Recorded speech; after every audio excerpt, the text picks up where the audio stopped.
morning, Heritage. If you want to turn over to the book of Hebrews, we're going to be working through chapters 7 through 10 today as we look at Jesus is greater than the law. Now, when I think of law, I have an entirely different idea than what the Hebrews had. When I think of law, in fact, I went to the internet, typed in law, and Google anticipated my request and told me how I could watch every episode of Law and Order 24 hours a day. It then tried to anticipate that maybe I was looking for a law degree and told me about the top 10 law schools. By the way, natural law even came up in the search because it talked about the laws that govern our universe. And then I found several articles saying there are laws that we break all the time and we're usually unaware of it. So I simply pulled up one, and I have to confess, I wondered how many of us broke any of these already today, like connecting to an unsecured Wi-Fi system. By the way, singing happy birthday, Christmas songs, or the Macarena in public is illegal in some states and should be. Okay. Most of them dealt with how we drive our cars. Were we speeding? Did we have our safety belt on? Did we try to call, text, or use a cell phone in some way? Others were concerned about license. When you move to a new state, have you gotten your license yet? Or have you licensed your dog or pet? In addition to that, something as simple as jaywalking came up. Now, by the way, just to set the record straight, if on your way home today you get pulled over, do not look at the officer of the law and say, "But Jim Estep just said that Jesus is greater than the law. I don't need any visits," okay? But the simple fact of the matter is, the Hebrews had a radically different understanding of law. You see, let's put it into context when we say Jesus is greater than the law. We have to think like a Hebrew. God is all-powerful, all-good, pure, and holy, and He wants to dwell among us. He wants His presence to be in our community. But see, the problem is, anytime one of us comes before the presence of God in an unclean, impure state, what happens? We walk before Him and we are met with fire and fear and expulsion. Even Moses tries to go into His presence and is expelled. Priests who don't do the right ceremonial cleansings are consumed. So the presence of God is what we want, but the presence of God is also very dangerous. You might be going, "Jim, how can the presence of God be both good and dangerous at the same time?" Well, one theologian said, think of His presence like the sun. The sun is powerful. It's necessary. It gives warmth, light. It even gives life. But if you get too close to it, or you stay out in front of it too long, you're burned. You're consumed. God's presence is that way. He is both good, but His presence can be dangerous. So we're left with a problem. How do I, as an unclean, impure, fallen person, approach the presence of the living God? Well, enter the law. We didn't set this up. God gave us the law as a way of approaching Him. That's how the Hebrews thought. We're doing a study of Psalms over the summer on YouTube. The very first Psalm, the righteous man, his delight is in the law of the Lord. I mean, they delighted in the law because the law gave forth of the priesthood and the high priest who could mediate. It gave the provision of the tabernacle ministry, so the presence of God would be right there with them. It gave a covenant, rules and regulations that we could follow, and sacrifice for when we didn't live up to it. And that's why the author of Hebrews has to look at these Hebrew Christians who are tempted to do what? Go back into the old covenant, go back under the law, go back to the familiar ways. He has to convince them that Jesus is greater than the law. And I want you to understand, this isn't a comparison contrast. There is no comparison, only contrast. Jesus is not a replacement for the law. He supersedes it. He is greater. He is an upgrade. So let's look at each of these. First, God gave them the priesthood, the high priest. Now, the priests were Levites, descendants of Aaron, Moses' brother. They were held to a higher standard of life because they were going to be in the presence of God more often. And they could minister on behalf of the Hebrew people. And the high priest, the leader of all the priests, the priest among the priests, were given even more special duties. They could go into the tabernacle once a year and be in the presence of God to make sacrifice on behalf of everyone, the Day of Atonement. So surely, with a high priest like him and a company of priests surrounding him, that would be enough. How could we need anything else? But in chapter 7, verse 11, the author writes, "Why was it necessary for a priest to come after the Levites? If perfection could have been attained through the Levitical priesthood, and indeed the law given to the people established that priesthood, why was there still need for other priests to come?" He's saying the priesthood wasn't perfect. It was incomplete. It was lacking. And just a little bit later in verse 28, we read, "For the law appoints as high priest men in all their weakness." The priest of priests was still what? Weak. But the oath which came after the law appointed the Son, that's Jesus, who has been made perfect forever. And again in chapter 8, verse 1, now the main point of what I'm saying is this: we do have a high priest who sat down at the right hand of the throne of the majesty in heaven, who serves in the sanctuary, the true tabernacle set up by the Lord, not by mere human beings. That's Jesus Christ. Who could be better qualified to be our mediator between God and us? Not mere men who are members of a priesthood, not even a high priest who still has weakness and failure, but Jesus Christ, the Son of God. Now, before we leave this point, I want you to consider something. Who do we really place our faith in? I've been a pastor for 33 years. I've met a lot of people. And I've met a lot of people who are not Christians. And when they find out I'm a pastor, a remarkable thing happens. They begin to give me their religious resume on behalf of somebody else. Oh, I don't go to church, but my uncle's a pastor. Oh, my wife goes to church for both of us. Well, you know, I listen to so-and-so on the radio ever so often. As if that person, that connection, that relationship is somehow going to make it all right.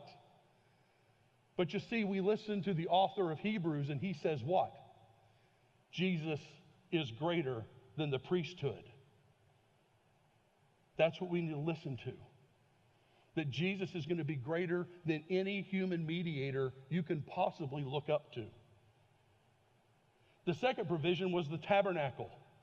Now, the tabernacle was simply a tent with many chambers in it, each one to serve a different purpose. It was encampment of the Hebrews that this tent was placed in the very center of. The Hebrews all circling it so that God was in their very center, their very core. He was the middle of their existence as a people.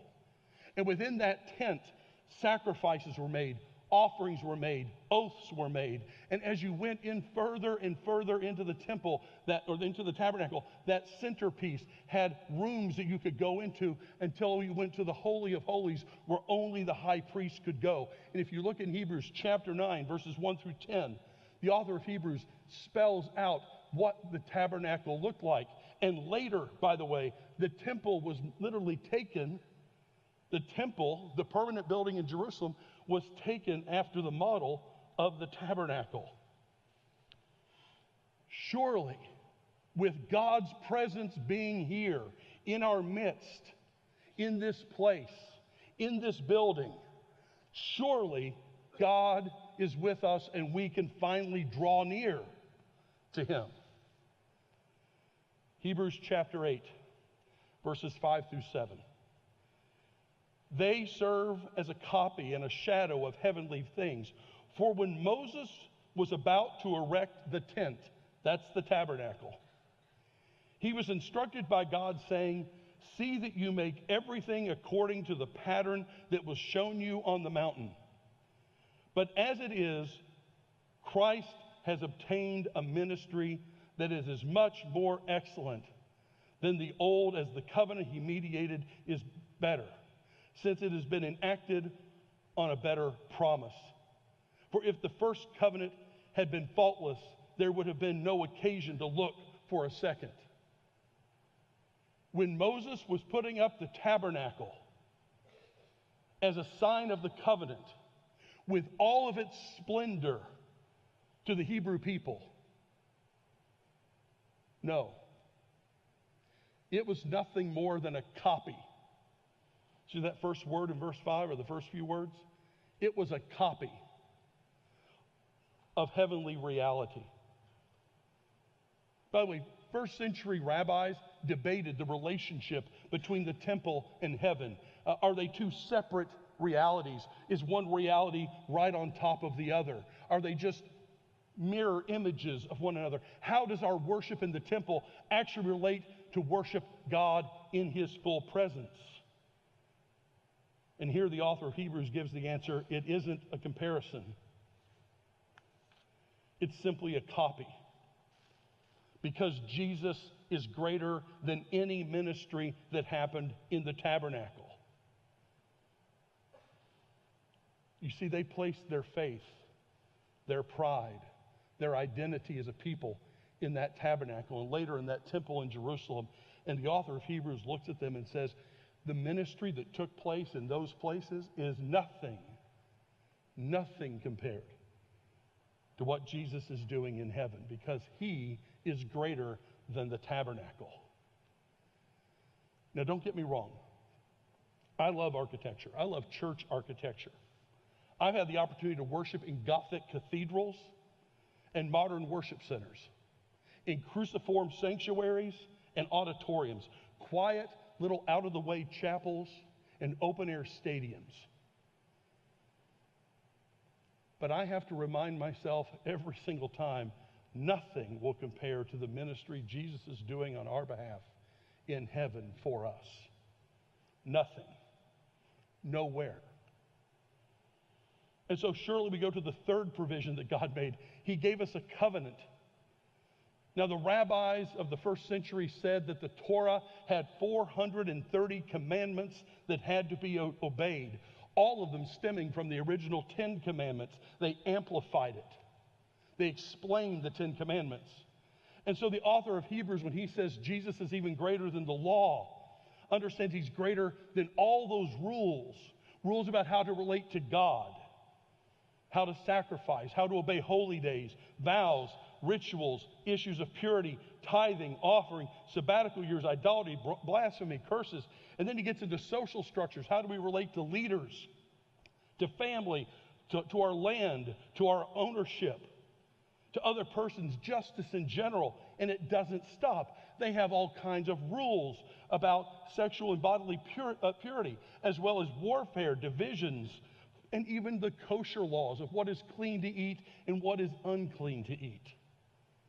And all you have to do is keep them all, and everything's fine. And there's the problem. Hebrews chapter 8, verses 7 and 8.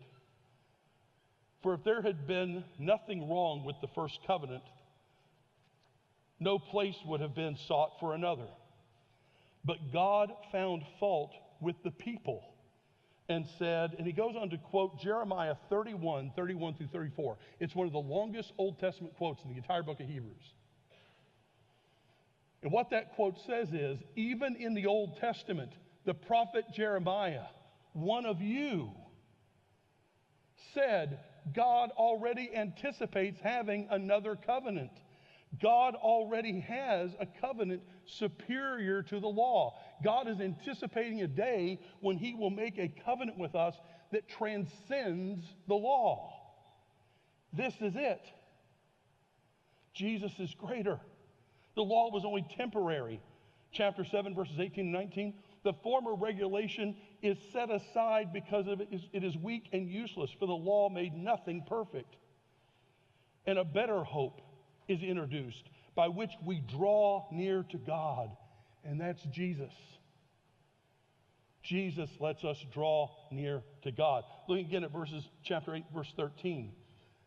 By calling this covenant new, he has made the first one obsolete. And what is obsolete and outdated will soon disappear. Now, make no mistake, once again, even today, there are people that place a lot of faith in setting rules and regulations, codes of conduct, wearing the right theological badge, the right denominational identity. People who place a great deal of faith in presenting their spiritual resume as a list of how they've earned credentials to draw near to God. And what Hebrews reminds us is there are no relationship agreements that you can establish with God. There are no binding arbitrations or negotiations that you can pull God into that are ever going to work. They are all going to be lacking and imperfect because Jesus is greater than the old covenant, than all the rule keeping. But Jim, what happens when they did sin? What happens when the Hebrews did violate the law? Well, that comes the fourth provision. He gave sacrifice. And there were sacrifices for every occasion. Burnt offerings for general sin, meal offerings for thankfulness, peace offerings for unexpected blessings, deliverance of vows or general thanksgiving, or sin offerings for when sin required some kind of ritualistic purification, guilt offerings for when you had desecrated or mistreated something holy. There was a sacrifice for every occasion. Every time you did something wrong, you had to meet it with the appropriate sacrifice. That's why in chapter 9, verse 19, and then jumping to 22, when Moses had proclaimed every command of the law to the people, so Moses is up there and he's got the scroll and he's reading the law to them. He took the blood of calves together with water, scarlet wool, and branches of hyssop and sprinkled the scroll and all the people. In fact, the law requires that nearly everything be cleansed with blood, and without the shedding of blood, there is no forgiveness. And there is the problem again.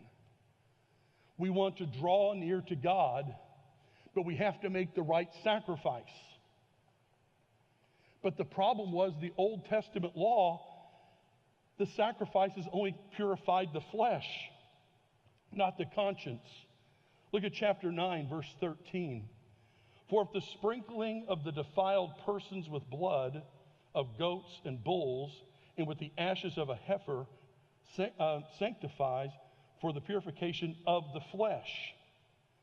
Now notice he says, if you do all those ritualistic sacrifices just to cleanse your flesh, look what he says in the next verse. How much more?